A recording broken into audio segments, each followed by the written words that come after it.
ओम शांति। 23 नवंबर सन 1981 की आव्यक्त वाणी है, त्याग का भी त्याग। क्या विषय है? त्याग का भी त्याग। सदा सहयोगी, आज्ञाकारी, सपूत बच्चों प्रति आव्यक्त बाप दादा बोले। आज बाप दादा किससे मिलने आए हैं जानते हो? आज अनेक भुजाधारी बाप अपनी भुजाओं से अर्थात सदा सहयोगी बच्चों से मिलने आए हैं। कितना विशेष सहयोगी आत्माएं बाप की राइट हैंड बन हर कार्य में सदा एवर रेडी हैं। बाप दादा ने डायरेक्शन का इशारा दिया और राइट हैंड अर्थात विशेष भुजाएं अर्थात आज्ञाकारी बच्चे सदा कहते, हाँ बाबा, हम सदा तैयार हैं। बाप कहते हैं बच्चे, बच्चे कहते हाँ बाबा। बाप क्या कहते हैं? बच्चे, बच्चे कहते हाँ बाबा। ऐसी विशेष भुजाओं को बाप देख रहे हैं। चारों ओर की विशेष भुजाओं द्वारा यही आवाज़ बच्चों का सुन रहे हैं बाप दादा। हाँ जी बाबा, अभी बाबा, हाजिर बाबा। ऐसे बच्चों के मधुर आलाप बाप दादा के पास पहुंच रहे हैं। बाप भी ऐसे बच्चों को सदा मुरब्बी बच्चे, सपूत बच्चे, विश्व के श्रृंगार बच्चे, मास्टर भाग्य विधाता, मास्टर वरदाता बच्चे कहकर बुलाते हैं। देखो बाबा ने कितने सम्मान से नवाजा हम बच्चों को। आज बाप दादा ऐसे बच्चों के नाम गिन रहे थे। बताओ कितनी माला बनाई होगी ऐसे बच्चों की, छोटी माला व बड़ी माला। और उस माला में आप सबका नंबर कहाँ होगा? लास्ट के रिजल्ट माला की नहीं कह रहे हैं।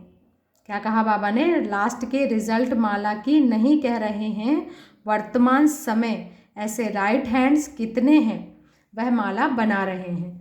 वर्तमान का नंबर तो सहज लगा सकते हो ना। माला के नंबर गिनती करते करते ब्रह्मा बाप ने एक विशेष बात बोली। क्या बोला होगा? माला के नंबर गिनती करते करते ब्रह्मा बाप ने एक विशेष बात बोली। क्या बोला होगा?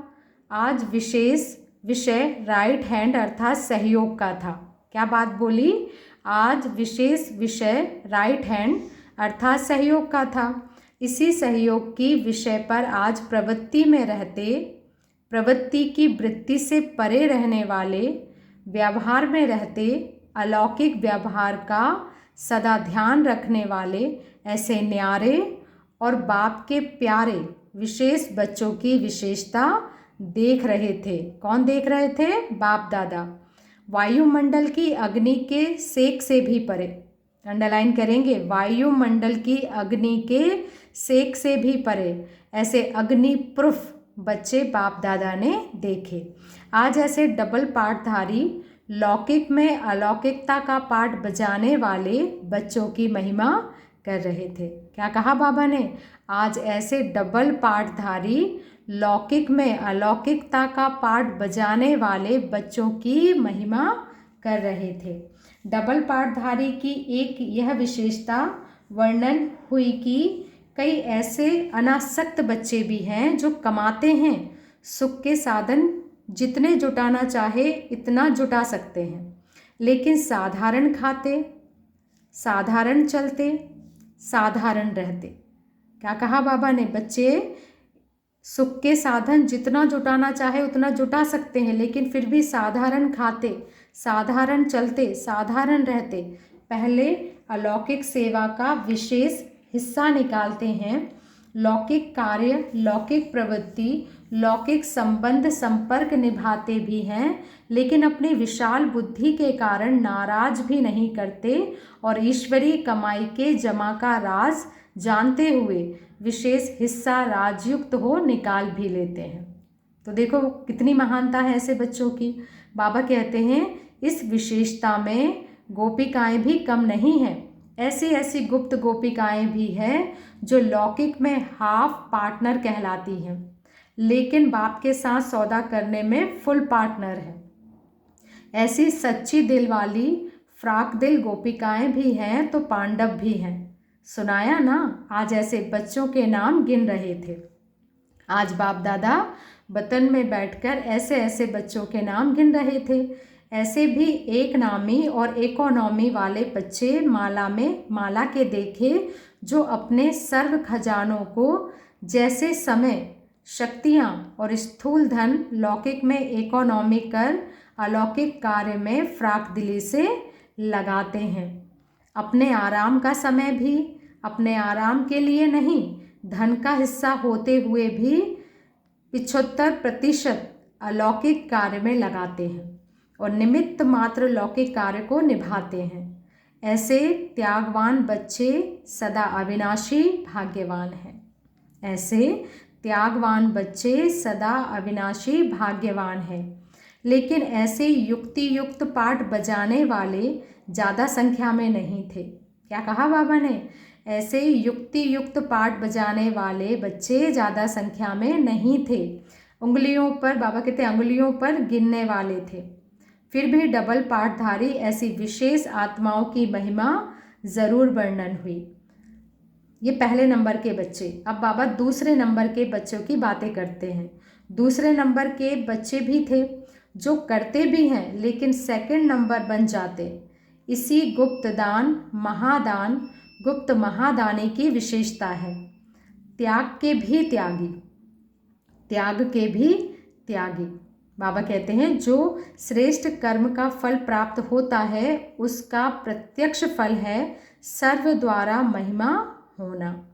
क्या कहा बाबा ने? जो श्रेष्ठ कर्म का फल प्राप्त होता है उसका प्रत्यक्ष फल है सर्व द्वारा महिमा होना। सेवाधारी को श्रेष्ठ गायन की सीट मिलती, मान मर्तबे की सीट मिलती है। यह सिद्धि अवश्य प्राप्त होती है क्योंकि यह सिद्धियां रास्ते की चिट्ठियां हैं, यह फाइनल मंजिल नहीं है। इसलिए इसके त्यागवान भाग्यवान बनो। इसको कहा जाता है महात्यागी। त्याग का भी त्याग करे, इसको कहा जाता है महात्यागी। अभी अभी किया, अभी अभी खाया, जमा नहीं होता। यह अल्पकाल की सिद्धियां कर्म के प्रत्यक्ष फल के रूप में प्राप्त जरूर होंगी। क्या कहा बाबा ने? यह अल्पकाल की सिद्धियां कर्म के प्रत्यक्ष फल के रूप में प्राप्त जरूर होंगी क्योंकि संगम युग प्रत्यक्ष फल देने वाला युग है। तो यहाँ प्राप्ति तो ज़रूर होगी। भविष्य तो अनादि नियम प्रमाण मिलना ही है। भविष्य तो अनादि नियम प्रमाण मिलना ही है, लेकिन संगम युग वरदानी युग है। अभी अभी किया, अभी अभी मिला, लेकिन अभी अभी खाया, यह नहीं करना। यह प्रसाद समझकर बांट लो या बाप के आगे भोग लगा दो तो एक का पदम गुना जमा हो जाएगा। इस लाइन को अच्छे से अंडरलाइन करेंगे। यह जो भी प्राप्ति हो रही, बाबा कहते हैं यह प्रसाद समझकर बांट लो या बाप के आगे भोग लगा दो तो एक का पदम गुना जमा हो जाएगा। तो सौदा करने में होशियार बनो, भोले नहीं बनो। सुना? यह है सेकंड नंबर। अच्छा, तीसरा नंबर भी सुनेंगे। तीसरा नंबर, सेवा में सहयोगी कम बनते हैं। क्या कहा बाबा ने? जो तीसरे नंबर के बच्चे हैं वो सेवा में सहयोगी कम बनते, लेकिन सीट पहले जैसी लेना चाहते हैं। काम नहीं करना चाहते लेकिन सीट लेना चाहते। सर्व खजाने स्वयं के आराम प्रति ज़्यादा लगाते हैं। सर्व खजाने स्वयं के आराम प्रति ज़्यादा लगाते हैं। पहला नंबर एक नामी और इकोनॉमी वाले, अंडरलाइन करते जाएंगे। पहले नंबर के जो बच्चे हैं वो एक नामी और इकोनॉमी वाले। दूसरा नंबर कमाया और खाया। और तीसरा नंबर कमाई कम और खाना ज़्यादा। पहले नंबर के एक नामी इकोनॉमी वाले, दूसरे नंबर कमाया और खाया वाले, तीसरा नंबर कमाई कम और खाना ज़्यादा। औरों की भी कमाई को खाने वाले वह हैं लाओ और खाओ। श्रेष्ठ आत्माओं के भाग्य का हिस्सा त्यागवान बच्चों के प्रत्यक्ष फल सर्व प्राप्तियों को त्यागवान त्याग करते, लेकिन तीसरे नंबर वाले उन्हों के हिस्से का भी स्वयं स्वीकार कर लेते। कमाने वाले नहीं, बाबा कहते हैं कमाने वाले नहीं, सिर्फ खाने वाले। इस कारण नंबर 1 बच्चे बोझ उतारने वाले और वह बोझ चढ़ाने वाले। क्योंकि अपनी मेहनत की कमाई नहीं खाते, ऐसी खाती पीती आत्माएं भी बाप दादा ने वतन से देखी। अभी सुना 3 नंबर, अभी सोचा मैं कौन। बाबा ने तीनों नंबर के बच्चे बताए। अब बाबा पूछते हैं, अब सोचो आप कौन। अच्छा, फिर भी आज की रूह रिहान में प्रवृत्ति में रहकर 1 नौवीं और इकोनॉमी वाले बच्चों की बार बार महिमा गाई। अच्छा, ऐसे सदा हाँ बाबा, हाजिर बाबा कहने वाले, सदा स्वयं त्याग का भी त्याग कर औरों को भाग्यवान बनाने वाले, सदा बाप दादा से श्रेष्ठ सौदा करने वाले, सदा सेवा में सर्व खजाने लगाने वाले, ऐसे गुप्तदानी महाभागी आत्माओं को बाप दादा का याद प्यार और नमस्ते। राजस्थान जयपुर ग्रुप को सेवा की वृद्धि का विशेष इशारा तथा प्लान। राजस्थान की भी राजगद्दी के स्थान वाले हो तो राजगद्दी के स्थान पर क्या क्या कर रहे हो? इस सारे साल के अंदर क्या क्या नवीनता की है? पूछ रहे हैं बाबा कि इस साल, बाबा कहते हैं इस सारे साल के अंदर क्या क्या नवीनता की है। महातीर्थ कराने के लिए यात्रियों की पार्टियां लाई, लौकिक यात्रा पर भी संगठन बनाकर ले जाते, पूरी ट्रेन की ट्रेन ले जाते हैं। तो राजगद्दी वालों ने इस महातीर्थ की यात्रा कितनों को कराई? बताओ ज़रा। राजस्थान की राजगद्दी वालों ने मुख्य स्थान अर्थात हेड क्वार्टर पर कितनों को लेकर आए? बस भर कर आए या राजस्थान में यात्री है ही नहीं? क्या समझते हो? यात्री नहीं है या पंडे तैयार नहीं हैं? अगर इतने सब पंडे हो तो यात्री कितने होने चाहिए? तो यात्रियों को लाओगे या खुद को ही लाएंगे? बताओ ज़रा। पूछ रहे हैं बाबा, यात्रियों को लाएंगे या खुद को ही लाएंगे? इस साल प्रोग्राम बनाएंगे या दूसरे साल? अच्छा, कोई नया प्लान बनाया है?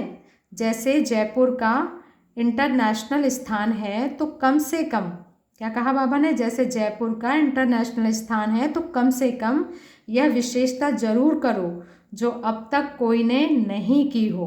बाबा कहते हैं मेन स्थान पर बहुत अच्छा सुंदर बड़ा बोर्ड लगाओ। यह तो कर सकते हो ना? बोर्ड ऐसा आकर्षण वाला हो जो चलते चलते सबकी नज़र जाए। उसकी सजावट और मैटर ऐसा हो जो ना चाहते हुए भी सब उसे देखें ज़रूर। और मैटर भी ऐसा बनाओ जो सब पढ़कर समझे कि यह करना चाहिए, यहाँ जाना चाहिए।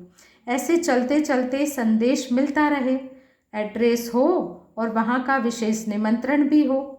ऐसा कम शब्दों में आकर्षण वाला मैटर भी बनाओ और बोर्ड की सजावट का प्लान निकालो जिससे अनेकों को संदेश मिलता रहेगा। ऐसे मुख्य स्थान पर खर्चा हो तो भी कोई हर्जा नहीं। तो अभी यह करके दिखाओ। कोई नई इन्वेंशन ना हो, बाबा कहते हैं कोई नई इन्वेंशन ना हो जो ना चाहते हुए भी सबको चमकता हुआ नज़र आता रहे। ऐसा कोई प्लान बनाओ, एड्रेस, फ़ोन नंबर सब लिखा हुआ हो, निमंत्रण भी हो, तो कोई ना कोई विशेष आत्मा जाग जाएगी। जहाँ मैन सबका आना जाना है, नज़र आने वाली है, ऐसे स्थान पर कुछ करो। क्या कह रहे हैं बाबा? जहाँ मैन सबका आना जाना हो, मुख्य स्थान हो जहाँ पर सबका आना जाना हो, नज़र आने वाली जगह हो, ऐसे स्थान पर कुछ करो, लेकिन ऐसा आकर्षण वाला हो जो देखने के बिना कोई भी रह ना सके। अच्छा, दूसरा क्या करेंगे? किसी न किसी विशेष आत्मा को हर मास यात्रा ज़रूर करानी है, ऐसा लक्ष्य रखो। किसी न किसी विशेष आत्मा को हर मास यात्रा ज़रूर करानी है, ऐसा लक्ष्य रखो। बस भरा कर ना लाओ, लेकिन 1-2 को तो ले आ सकते हो ना। एक विशेष ऐसी आत्मा लाओ जो अनेकों को संदेश सुनाने के निमित्त बन जाए। केवल एक आत्मा लेकर आओ, लेकिन विशेष लेकर आओ जो अनेक आत्माओं को संदेश सुनाने के निमित्त बन जाए। साधन तो सब है, सिर्फ करने वाले करें तो सहज हो। एक बार संपर्क करके छोड़ नहीं देना, बार बार संपर्क रखते रहो। ऐसे संपर्क वाले फिर कहना ना माने या होता नहीं है तो क्या करेंगे? सदैव सोचो कि मुझे करना है, दूसरों को नहीं देखो। बाबा कहते हैं इनमें जो ओंटे सो अर्जुन, मुझे देख और करेंगे तो यह क्या हो जाएगा? बाबा कहते हैं मुझे देख और करेंगे तो फिर क्या हो जाएगा। हर एक यह पाठ पढ़ ले कि मुझे करना है तो सब करने लग जाएंगे। यह पाठ पक्का कर लें कि मुझे करना है तो सब करने लग जाएंगे। इसमें दूसरों को ना देख, स्वयं को मैदान में लाओ। अंडरलाइन करो इस बात को। दूसरों को ना देखकर स्वयं को मैदान में लाओ। अच्छा, स्वयं में तो ठीक हो लेकिन सेवा में भी नंबर 1, सेवा में भी फुल मार्क्स लेनी है। अच्छा, फिर बाबा टीचर्स के साथ बातें करते हैं।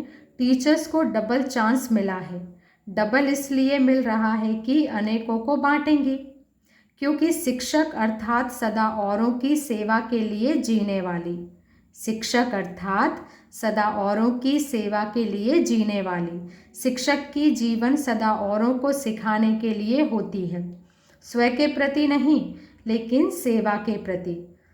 बाबा कहते जब मास्टर शिक्षक बस सच्चे सेवाधारी यह लक्ष्य रखते हैं कि हमारा हर सेकंड और हर संकल्प दूसरों को पढ़ाने के लिए है, तो ऐसा मास्टर शिक्षक व सेवाधारी सदा सफलता मूर्त होते हैं।